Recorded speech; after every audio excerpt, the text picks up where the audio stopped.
दोस्तों नमस्कार। केबी as world के इस चैनल पे आप सभी का स्वागत है। मैं कुमार विक्रमादित्य आज आपके सामने लेकर के आया मानव आँख का विस्तृत अध्ययन। उससे रिलेटेड बात मैं आज आपसे करूँगा। जैसे कि आप सभी जानते हैं मानव के लिए आँख बहुत ही महत्वपूर्ण अंग है। हमारे 5 जो सेंस ऑर्गन है उसमें से एक अंग है आँख और आँख के बिना पूरा दुनिया ब्लैक लगता है।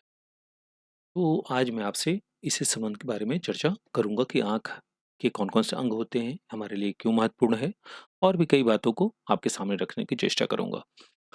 आगे बढ़ने से पहले आपसे गुजारिश है कि अगर आप हमारे चैनल पर नए हैं तो आप हमें सब्सक्राइब करें और पुराने हैं तो लाइक कमेंट शेयर अवश्य करें। ये जो आप देख रहे हैं ये हमारे आँख का एक स्ट्रक्चर है और यही आँख के स्ट्रक्चर में ही ये जो पीछे का ये रेटिना है, यहाँ आपको ये लेंस का पार्ट दिख रहा है और यहाँ आगे में आपका कॉर्निया ये रीजन है। इसी तरीके से बाकी अंग के बारे में आज हम आपसे चर्चा करेंगे। आप बने रहेंगे वीडियो में। तो आगे बढ़ते हैं हम लोग कुछ और जानकारी के लिए।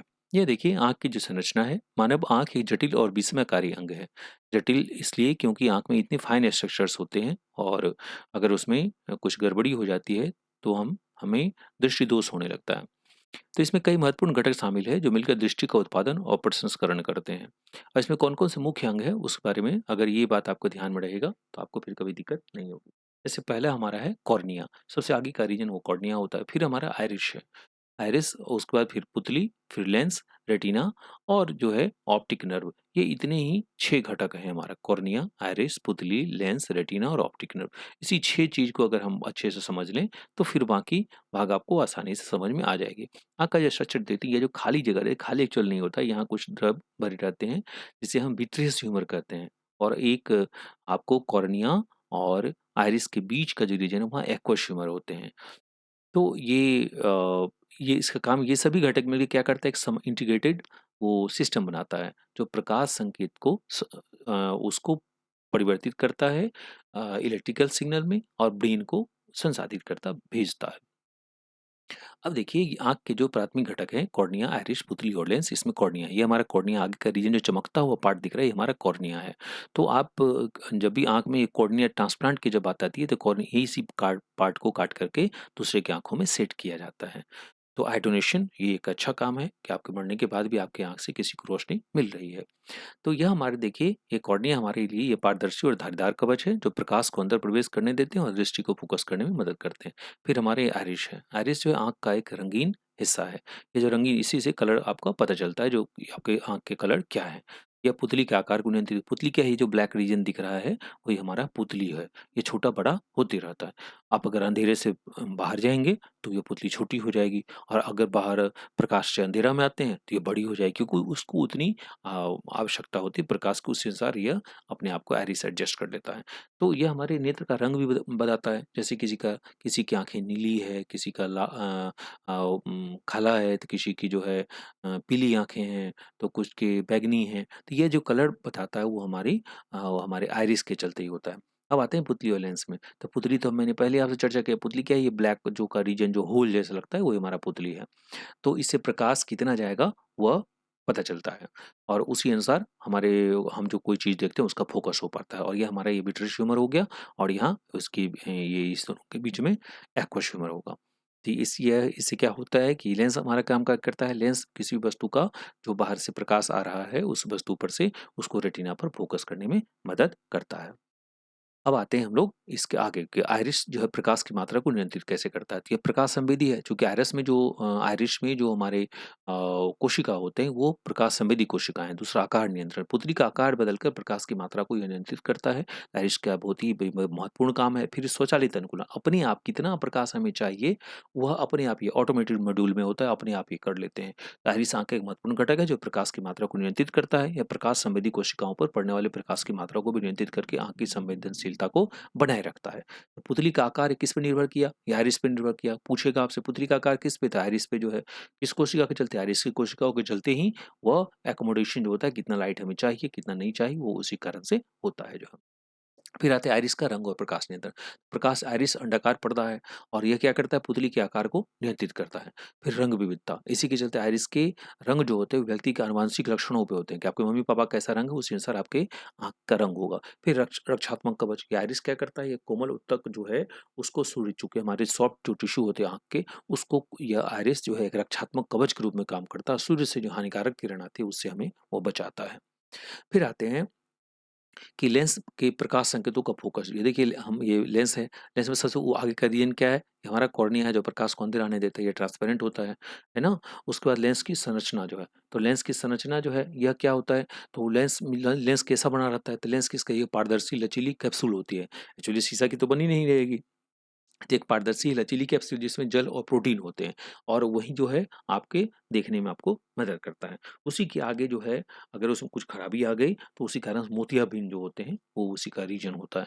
फिर प्रकाश का फोकसिंग, तो प्रकाश जो है फोकस कैसे करेगा, तो यहाँ से जो लाइट आई वो हमारे रेटिना पे कहीं ना कहीं फोकस होना है, तो जिस रीजन में हुआ जितना बड़ा हुआ उसी अनुसार जो है यह यहाँ से जो सिग्नल मिलता है उस प्रकाश सिग्नल को या ऑप्टिक नर्व उसको इलेक्ट्रिकल सिग्नल में कन्वर्ट होकर ब्रेन को भेज देता है जो है। तो यही हमारा ये 3 महत्वपूर्ण बातें हैं लेंस से रिलेटेड जो है, जो प्रकाश संकेत है उसको कैसे फोकस किया जाता है। फिर रेटिना प्रकाश संवेदी कोशिका, तो रेटिना की संरचना जो है, रेटिना आँख की एक महत्वपूर्ण संरचना है जो प्रकाश संवेदी कोशिकाओं से बनी होती है, यानी फोटो सेंसिटिव सेल्स होते हैं। ये आँख के पीछे वाले भाग में अवस्थित होता है, प्रकाश के इलेक्ट्रिकल संकेतों को यह बदलने में मदद करता है। अब उसमें क्या होता है, तो इसमें एक रॉड सेल है और कॉन सेल है, 2 तरह के सेल होते हैं। तो रॉड सेल जो है वो काले सफेद प्रकाश का पता लगाते हैं, जो ब्लैक एंड व्हाइट हम लोग चीज़ देखते हैं उसके लिए ये रॉड सेल है, जबकि कोन सेल जो हमारे कोशिका का रंग और विस्तृत प्रकाश का पता लगाता है।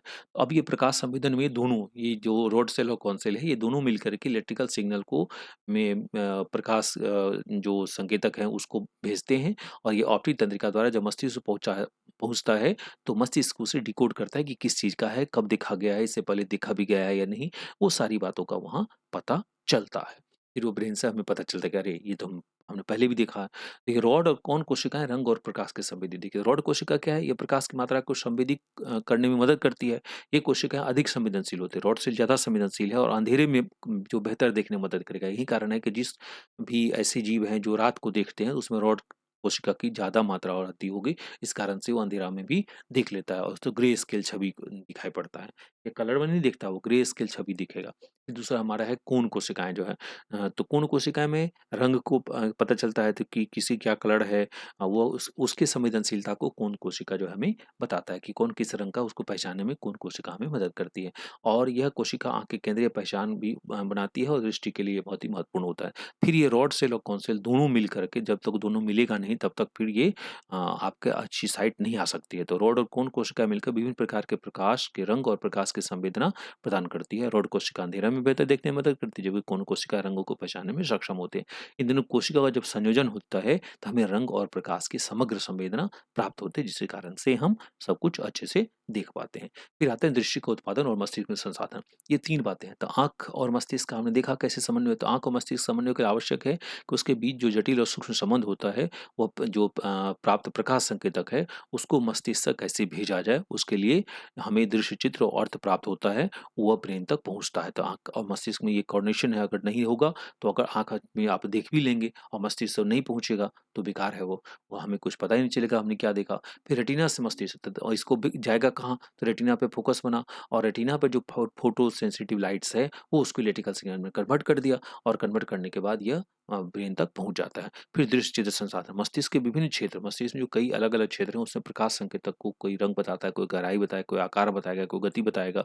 ये सभी दृश्य विशेषताओं को बदलते हैं और यह जानकारी अंतिम दृश्य के लिए तैयार करता है, जो हमें मिलता है कि 3 डायमेंशनल है कि 2 डायमेंशनल है कि क्या है, वो सभी हमें उसके बारे में पता चलता है।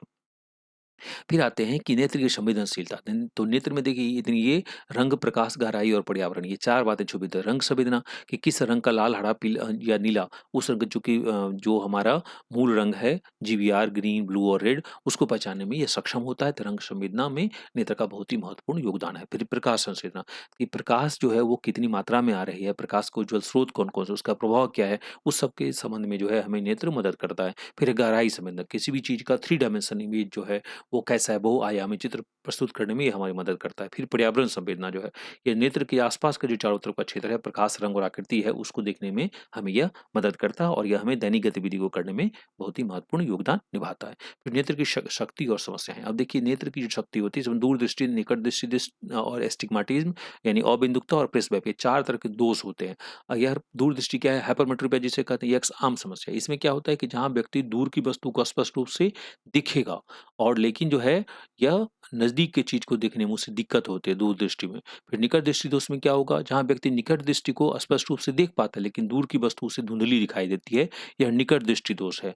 और आँख का जो दबाव है, ये आँख के दबाव में फिर क्या होगा कि ग्लैकोमा एक स्थिति है जहाँ आँख में अत्यधिक दबाव होता है और धीरे-धीरे नेत्र के नस को नुकसान पहुँचा, अंत में इसकी दृष्टि भी खत्म हो जाती है। तो ये 3 मेन हो गए। अब इसी दूरदृष्टि से में और इसी के अलावा ये 2 और बीमारी है जो आँखों में आम तौर पे दिखने के लिए मिलता है, यह है अबिंदुकता और यहाँ है प्रेसवायोपिया।